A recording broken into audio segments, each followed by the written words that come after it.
Guys finally ಈ ಒಂದು ಯುಗಾದಿ ಹಬ್ಬದ ಸ್ಪೆಷಲ್ ಬೇವು ರೆಡಿ ಆಯಿತು. ಈ ಬೇವು ಒಳಗೆ ಏನೇನದಪ್ಪ ಅಂತಂದ್ರೆ ಎಲ್ಲ ರೀತಿ ಫ್ರೂಟ್ಸ್ ಅದ, ಒಂದು ಸ್ವಲ್ಪ ಬೇವಿನ ಎಲೆ ಮತ್ತು ಬೇವಿನ ಹೂವು ಹಾಕಿರ್ತಾರೆ.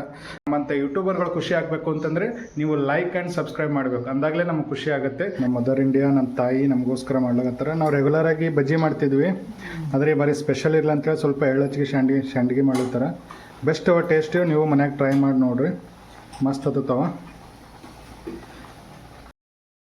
Hi guys, welcome back to my YouTube channel. ಇವತ್ತು ನಮ್ಮೆಲ್ರಿಗೊಂದು ದೊಡ್ಡ ಸ್ಪೆಷಲ್ ಡೇ. ಯಾಕಪ್ಪ ಅಂತ ಕೇಳಿದರೆ ಇವತ್ತೇನಿದೆ ಅಂತಂದರೆ ಯುಗಾದಿ ಹಬ್ಬ ಇದೆ. ನಮ್ಮ ಹಿಂದೂಗಳ, ನಮ್ಮ ನಾಡಿನ ಅತ್ಯಂತ ದೊಡ್ಡ ಹಬ್ಬ ಈ ಯುಗಾದಿ ಹಬ್ಬ. ಈ ಯುಗಾದಿ ಹಬ್ಬ ನಮ್ಮ ಉತ್ತರ ಕರ್ನಾಟಕ ಸ್ಟೈಲಲ್ಲಿ ಏನೆಲ್ಲ ಮಾಡ್ತೀವಿ, ಊಟಕ್ಕೆ ಏನು ಮಾಡ್ತೀವಿ, ಬೇವನ್ನು ಯಾವ ರೀತಿಯಾಗಿ ರೆಡಿ ಮಾಡ್ತೀವಿ, ಮತ್ತು ಮಾವಿನ ತೋರಣಗಳನ್ನ ಯಾವ ರೀತಿ ಕಟ್ತೀವಿ, ಇದೆಲ್ಲವನ್ನು ನಾವು ಕಲಬುರಗಿ ಜನ, ನಮ್ಮ ಉತ್ತರ ಕರ್ನಾಟಕ ಜನ ಹೇಗೆ ಮಾಡ್ತೀವಿ ಅಂತೇಳಿ ಈ ಒಂದು ವಿಡಿಯೋದಲ್ಲಿ ನೋಡೋಣ. ಇಂಥ ಹಬ್ಬಗಳಿಗೆ ಸ್ಕೂಲಿಗೆ ಹಾಲಿಡೇ ಕೊಟ್ಟರೆ ವಿದ್ಯಾರ್ಥಿಗಳು ಖುಷಿ ಆಗ್ತಾರೆ. ಅದೇ ರೀತಿ ಎಂಪ್ಲಾಯೀಸ್ಗಳಿಗೆ ಬೋನಸ್ ಕೊಟ್ಟರೆ ಅವರು ಕೂಡ ಖುಷಿ ಆಗ್ತಾರೆ. ನಮ್ಮಂಥ ಯೂಟ್ಯೂಬರ್ಗಳು ಖುಷಿ ಆಗಬೇಕು ಅಂತಂದರೆ ನೀವು ಲೈಕ್ ಆ್ಯಂಡ್ ಸಬ್ಸ್ಕ್ರೈಬ್ ಮಾಡಬೇಕು, ಅಂದಾಗಲೇ ನಮಗೆ ಖುಷಿ ಆಗುತ್ತೆ. ನೋಡೋಣ ಇವತ್ತು ಪೂರ್ತಿ ಇದನ್ನು ಹೆಂಗಿರುತ್ತೆ ಅಂತೇಳಿ ನನ್ನ ಜೊತೆ ಈ ಒಂದು ವಿಡಿಯೋದಲ್ಲಿ ಹಂಚ್ಕೊಳ್ತೀನಿ. ಗೈಸ್, ಮಾವಿನ ತೋರಣ ಇಲ್ಲದೆ ಹಬ್ಬ ಕಂಪ್ಲೀಟ್ ಆಗೋದೇ ಇಲ್ಲ. ಸೊ ಮಾವಿನ ತೋರಣಕ್ಕೆ ಮಾವಿನ ಎಲೆಯನ್ನು ತೊಗೊಂಡು ಬಂದಾಯಿತು. ಇನ್ನೇನು ತೋರಣವನ್ನು ಕಟ್ಟೋದಷ್ಟೇ ಬಾಕಿ. ಚಲೋ, ಎಲೆನ ಯಾವ ರೀತಿ ಪೋಣಿಸ್ಬೇಕಂದ್ರೆ ಈ ರೀತಿ ಇರುತ್ತಲ್ಲ, ಇದನ್ನು ಪ್ರೆಸ್ ಮಾಡಿದ್ರೆ ಸಾಕು, ಲಾಕ್ ಆಗಿಬಿಡುತ್ತೆ. ಇದನ್ನು ಆಮೇಲೆ ದಾರದೊಳಗೆ ಈ ರೀತಿ ಜಾಯಿಂಟ್ ಮಾಡ್ಕೊಳ್ಬೇಕು. ಕೆಲವೊಂದು ಸಲ ಏನಾಗುತ್ತೆ ಅಂದರೆ ಈ ರೀತಿ ಬಿಸ್ತಿರ್ತದೆ, ಕರೆಕ್ಟಾಗಿ ನೀಟಾಗಿ ಟೈಟಾಗಿ ಪೋಣಿಸ್ಕೋಬೇಕು. ನಾವು ಗೈಸ್ ಫೈನಲಿ ನಾವು ಈ ಒಂದು ಮಾವಿನ ತೋರಣ ರೆಡಿ ಆಯಿತು. ಇದು ಹೋಗಲಿ ಡೋರಿ ಕಟ್ಟಬೇಕಿಲ್ಲ. ಎಷ್ಟು ಚೆನ್ನಾಗಿ ಕ್ಲಿಯರಾಗಿ ಎಷ್ಟು ಚೆನ್ನಾಗಿ ಬಂದಿದೆ ನೋಡಿ. ಓಕೆ,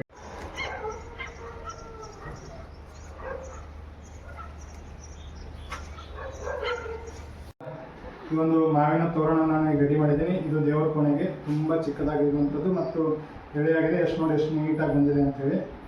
ಇದು ನಾನೀಗ ದೇವರ ಕೋಣೆ ಕಟ್ತಾ ಇದ್ದೀನಿ.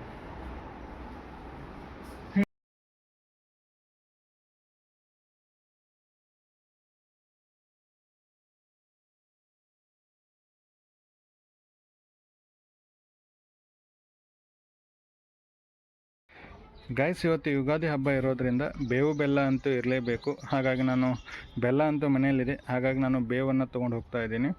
ನೋಡಿ, ಇಲ್ಲೇನು ಚಿಕ್ಕ ಚಿಕ್ಕ ಹೂವುಗಳು ಕಾಣಿಸ್ತಾ ಇದೆಯಲ್ಲ, ಅದನ್ನು ಹಾಕಿ ನಾವು ಬೇವನ್ನು ರೆಡಿ ಮಾಡ್ತೀವಿ. ಮತ್ತು ಇವತ್ತು ಸ್ನಾನದಲ್ಲೂ ಕೂಡ ಸ್ವಲ್ಪ ಬೇವಿನ ಎಲೆಗಳನ್ನು ಬಳಸ್ತೀವಿ. ಹಾಗಾಗಿ ಇದನ್ನು ಈಗ ನಾನು ತೊಗೊಂಡು ಹೋಗ್ತಾ ಇದ್ದೀನಿ. ಗಾಯ್ಸ್ ಫೈನಲಿ ಈ ಒಂದು ಯುಗಾದಿ ಹಬ್ಬದ ಸ್ಪೆಷಲ್ ಬೇವು ರೆಡಿ ಆಯಿತು. ಈ ಬೇವು ಒಳಗೆ ಏನೇನದಪ್ಪ ಅಂತಂದರೆ ಎಲ್ಲ ರೀತಿ ಫ್ರೂಟ್ಸ್ ಅದ, ಒಂದು ಸ್ವಲ್ಪ ಬೇವಿನ ಎಲೆ ಮತ್ತು ಬೇವಿನ ಹೂವು ಹಾಕಿರ್ತಾರೆ. ಮತ್ತು ಬೆಲ್ಲ, ಸಕ್ಕರೆ, ಕಲ್ಲಂಗಡಿ, ಬಾಳೆಹಣ್ಣು ಎಲ್ಲ ರೀತಿಯ ಹಣ್ಣುಗಳನ್ನು ಹಾಕಿ ಈ ಒಂದು ಸ್ಪೆಷಲ್ ಆದಂತಹ ಬೇವನ್ನು ರೆಡಿ ಮಾಡ್ಯಾರ. ನೋಡೋಣ ಟೇಸ್ಟ್ ಹೆಂಗದ ಅಂತೇಳಿ. ಗೈಸ್, ನಾನೀಗ ಈ ಒಂದು ಬೇವನ್ನು ಟೇಸ್ಟ್ ಮಾಡ್ಲಿಕತ್ತೀನಿ, ಯಾವ ರೀತಿಯಾಗಿ ಟೇಸ್ಟ್ ನೋಡೋಮಂತ. ಮಸ್ತ್ ಆಗದ. ಕೆಲವರು ಏನು ಮಾಡ್ತಾರಪ್ಪ ಅಂತಂದರೆ ಹಣ್ಣುಗಳನ್ನು ಕಟ್ ಮಾಡ್ಕೊಂಡು ಹಾಕ್ಕೊಂಡಿರ್ತಾರೆ. ಬಟ್ ನಾವೇನು ಮಾಡೀವಿ ಅಂತಂದರೆ ಮಿಕ್ಸಿಗೆ ಹಾಕಿ ಮಾಡ್ಯಾರ. ತುಂಬ ಟೇಸ್ಟ್ ಹತ್ಲಾಗತ್ತದ. ಅದ್ರಾಗ ನೀವು ಬಿಸಿಲೊಳಗೆ ಈ ರೀತಿ ಜ್ಯೂಸ್ ಕುಡಿಯೋದು ತುಂಬ ಖುಷಿ ಕೊಡ್ತದೆ. ನೀವು ಮನೇಲಿ ಟ್ರೈ ಮಾಡಿ. ಹ್ಯಾಪಿ ಯುಗಾದಿ ಮತ್ತೊಂದು ಸಲ. ಇದಕ್ಕೆ ಏನಂತಾರೆ ಎಳ್ಳಚ್ಚಿ ಸಂಡಿಗೆ. ನೋಡಿ ಗಾಯ್ಸ್, ನಮ್ಮ ಮದರ್ ಇಂಡಿಯಾ, ನಮ್ಮ ತಾಯಿ ನಮಗೋಸ್ಕರ ಮಾಡ್ಲಾಗತ್ತಾರೆ. ನಾವು ರೆಗ್ಯುಲರಾಗಿ ಬಜ್ಜಿ ಮಾಡ್ತಿದ್ವಿ, ಆದರೆ ಬಾರಿ ಸ್ಪೆಷಲ್ ಇರಲ್ಲ ಅಂತೇಳಿ ಸ್ವಲ್ಪ ಎಳ್ಳಚ್ಚಿಗೆ ಸಂಡಿಗೆ ಮಾಡ್ಲತ್ತಾರೆ. ಬೆಸ್ಟ್ ಅವ ಟೇಸ್ಟಿವ್, ನೀವು ಮನ್ಯಾಗ ಟ್ರೈ ಮಾಡಿ ನೋಡಿರಿ, ಮಸ್ತ್ ಹತ್ತವ. ಇದ್ರ ಏನು ಹಾಕಿ ಮಾಡಿರಮ್ಮ, ಏನೇನು ಹಾಕಿರಿದ್ರಾಗ? ಕಡ್ಲಿ ಹಿಟ್ಟ, ಜೋಳದ ಹಿಟ್ಟ, ಅಕ್ಕಿ ಹಿಟ್ಟ, ಗೋಧಿ ಹಿಟ್ಟ, ಎಳ್ಳು, ಅಜ್ವಾನ, ಜೀರಿಗೆ ಎಲ್ಲ ಮಾಡ್ಕೊಂಡು ಈ ರೀತಿ ಕರಿಬೇಕಾ? ಖಾರ, ಉಪ್ಪು ಹಾಕಿ ನಾದ್ಕೊಂಡು ಕರಿಬೇಕು, ಬಡದು ಹಾಕಬೇಕು. ರೈಟ್, ಮಸ್ತ್ ಟೇಸ್ಟ್ ಗೈಸ್. ನೀವು ಮನೇಲಿ ಟ್ರೈ ಮಾಡಿ ನೋಡ್ರಿ, ಬೆಸ್ಟ್ ಅದಾವ ಗೈಸ್. ಈ ಹಬ್ಬದ ಟೈಮಲ್ಲಿ ನಾವು ಬಟ್ಟೆ ಹಾಕೊಳ್ಳೋದು, ರೆಡಿ ಆಗೋದು, ದೇವಸ್ಥಾನಕ್ಕೆ ಹೋಗೋದು ಒಂದು ಲೆಕ್ಕ. ಆದರೆ ಈ ಹಬ್ಬದ ಊಟ ಮಾಡೋದಿದೆಲ್ಲ ಬಹಳ ಬಹಳ ಅದ್ಭುತ ಮತ್ತು ಸ್ಪೆಷಲ್ ಆಗಿರುತ್ತೆ.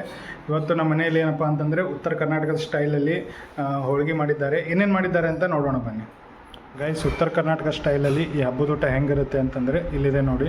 ಹೋಳಿಗೆ ಇದೆ, ಹಪ್ಪಳ ಇದೆ, ಸಂಡಿಗೆ ಇದೆ, ಹಾಲು, ತುಪ್ಪ ಮತ್ತು ಆಂಬ್ರು, ಇದೆಲ್ಲವೂ ಕೂಡ ನಮಗೆ ಸ್ಪೆಷಲ್ಲು. ಪ್ರತಿ ಒಂದು ದೊಡ್ಡ ಹಬ್ಬಗಳಲ್ಲಿ ನಾವು ಇಂಥದ್ದೇ ಒಂದು ಊಟವನ್ನು ಮಾಡ್ತೀವಿ.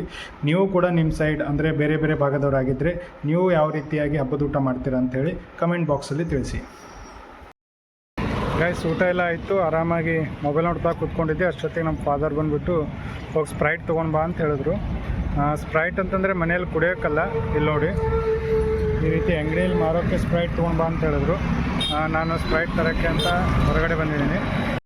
ಇನ್ನೊಂದು ಏನಪ್ಪ ಅಂತಂದರೆ ಈ ಚಿಕ್ಕ ಬಿಸ್ನೆಸ್ದವ್ರು ಇರ್ತಾರಲ್ಲ, ಅಂದರೆ ಈ ಸಣ್ಣ ಪುಟ್ಟ ಶಾಪ್ಗಳಾಗಿರ್ಬೋದು, ಕಿರಾಣಿ ಅಂಗಡಿ, ಗಿಫ್ಟ್ ಸೆಂಟರು, ಲೇಡೀಸ್ ಕಾರ್ನರು, ಇವರಿಗೆಲ್ಲ ಈ ಹಬ್ಬ ಗಿಬ್ಬ ಏನು ಸಂಬಂಧ ಬರೋಂಗಿಲ್ಲ. ಯಾವಾಗ ಅಂಗಡಿ ಒಳಗೆ ಮಾಲ್ ಕಂಬಿಡ್ತು ಮಾರ್ಕೆಟ್ಗೆ ಹೋಗೋದು, ಖರೀದಿ ಮಾಡೋದು, ಅಂಗಡಿ ತೆಗೆಯೋದು, ಅದನ್ನು ಮಾರಾಟ ಮಾಡೋದು, ಅದೇ ಅವ್ರ ಬಿಸ್ನೆಸ್ ಆಗಿರ್ತದೆ. ಗೈಸ್ ಇಲ್ಲಿ ನೋಡಿ, ಇದರಲ್ಲಿ 28 ಬಾಟಲ್ಗಳಿವೆ. ಒಂದಕ್ಕೆ 20 ರೂಪಾಯಿ ಅಂತ ಮಾರ್ತೀವಿ. ಇದು ಟೋಟಲ್ ಪ್ರೈಸ್ ಎಷ್ಟು ಅಂತ ಕೇಳಿದರೆ 470-80 ರೂಪಾಯಿ ಕೊಡ್ತಾರೆ. 480 ರೂಪಾಯಿ ಹಿಡೀರಿ. ಇದರಲ್ಲಿ ನಮಗೆ ಮಾರ್ಜಿನ್ ಎಷ್ಟು ಸಿಗುತ್ತೆ ಒಂದು ಬಾಟಲಿಂದ ಅಂಥೇಳಿ ಕ್ಯಾಲ್ಕುಲೇಷನ್ ಮಾಡಿ ಸಾಧ್ಯ ಆದರೆ ಕಮೆಂಟ್ ಬಾಕ್ಸಲ್ಲಿ ತಿಳಿಸಿ. ಗೈಸ್ ಈಗ ನಾನು ಟೆರೆಸ್ ಮೇಲಿದ್ದೀನಿ. ಅಂದಾಗೆ ಇವತ್ತು ಹಬ್ಬ ಸಖತ್ತಾಗಾಯಿತು. ಹಬ್ಬದ ಊಟ ಅಂತೂ ಮಸ್ತ್ ಆಯಿತು ಅಂತ ನಾನು ಅಂದ್ಕೊಳ್ತೀನಿ. ನೀವು ಕೂಡ ನಿಮ್ಮ ಹಬ್ಬವನ್ನು ಇಷ್ಟೇ ವಿಜೃಂಭಣೆಯಿಂದ ಆಚರಿಸಿದ್ದೀರಿ ಅಂತ ಭಾವಿಸ್ತೀನಿ. ಅಂದಾಗೆ ಮತ್ತೆ ನಾಳೆ ದಿನ ಸ್ಕೂಲಿಗೆ ಹೋಗಬೇಕು. ಮತ್ತು ಆ ಮಕ್ಕಳ ಜೊತೆಗೆ ಆಟ ಪಾಠ ಊಟ ತುಂಬ ಮಜಾ ಬರುತ್ತೆ ಮಕ್ಕಳ ಜೊತೆ ಕಾಲ ಕಳೆಯೋದು. ಸೊ ನಾಳೆ ದಿನ ನಾನು ಮತ್ತೆ ಸ್ಕೂಲಿಗೆ ಹೋಗೋದಿದೆ. ಅಂದಾಗೆ ಇವತ್ತಿನ ಈ ವಿಡಿಯೋ ಇಷ್ಟೇ. ನಿಮಗೇನಾದರೂ ಈ ಒಂದು ವಿಡಿಯೋ ಇಷ್ಟ ಆಗಿದ್ದರೆ ಸಬ್ಸ್ಕ್ರೈಬ್ ಮಾಡಿ, ಲೈಕ್ ಮಾಡಿ ಅಂತ ಹೇಳ್ತಾ ಈ ಒಂದು ವಿಡಿಯೋವನ್ನು ಇಲ್ಲಿಗೆ ಮುಗಿಸ್ತಾ ಇದ್ದೀನಿ. ಓಕೆ, ಬಾಯ್ ಬಾಯ್.